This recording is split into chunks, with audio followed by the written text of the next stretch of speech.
In the beginning of the series, Armin and Eren wanted to travel around the world despite humanity supposedly living in peace for 100 years by avoiding the Titans. While Eren wanted to travel the world because he wanted to defeat the Titans and gain freedom, Armin's goal was to see if the locations he heard from in a book were real. When the two of them talked about how the people around them weren't happy with their desires, he said these words. Immediately after, he predicted the future. The colossal titan appeared and broke into Shiganshina. When the military learned that Eren could turn into Titan, they were terrified of him and wanted to kill him. Armin and Mikasa couldn't allow that to happen and thought about what they could do.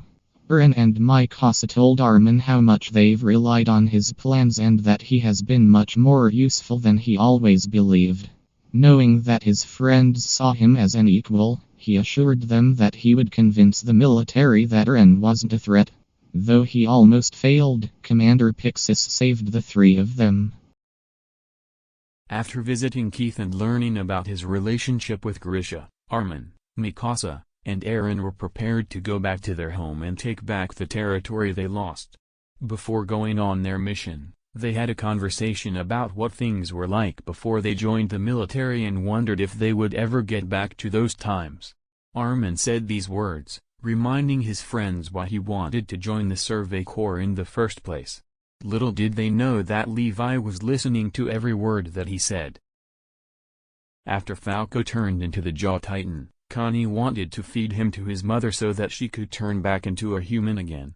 Knowing that he had to be stopped, Armin and Gabby followed them to Ragako. When they finally caught up, Connie told Armin not to say anything as he prepared to kill Falco. In order to save the Jaw Titan, Armin nearly sacrificed himself. However, Connie saved him and learned what it really meant to be a soldier. He finally accepted losing his mother in order to turn into the man she would have wanted him to be. When the Survey Corps decided to take control over Paradis, they made a lot of enemies in the military. One of them was a woman who hesitated to kill Jean. Armin saved his life and shot her. When Levi's squad talked about what had happened, they finally understood that their captain was right about everything that he did. Before this, they believed that Levi was cruel and despised him.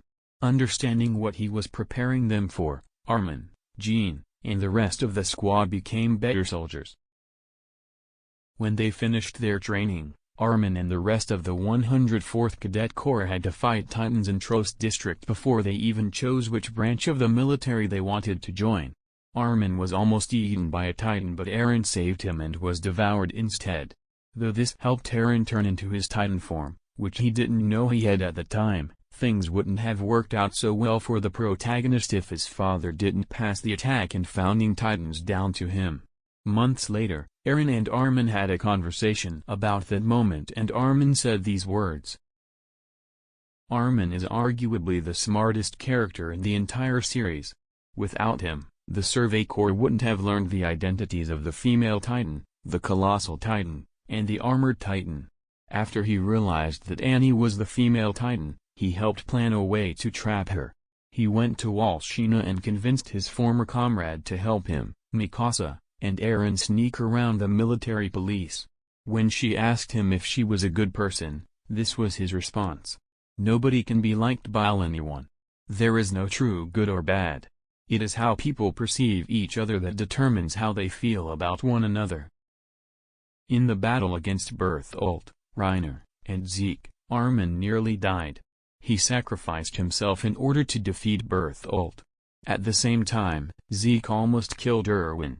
As the Survey Corps could only save one, the remaining soldiers in the battle got into a heated argument about who they should turn into a Titan.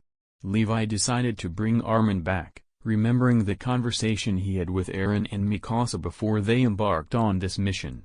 When Armin learned about this, he was shocked that he was chosen and felt guilty that he was responsible for the commander's death. When Eren brought the Survey Corps and warrior unit to the unknown land, his friends tried to convince him to stop the rumbling and to talk things out with them. Despite how much they begged him to not end the world, he told them that he would keep moving forward but wouldn't prevent them from going against him. The only way to stop him would be to kill him. Armin's guilt for Erwin dying never left him. As he prepared to stop Connie at Ragako, Mikasa asked him what she should do and was concerned about Eren. He snapped at her and nearly had a breakdown. But he stopped himself and said these words. Though he may not have seen how valuable he was, those around him did. He ended up becoming the commander of the Survey Corps and proved that he was just as worthy to lead his comrades as Erwin was.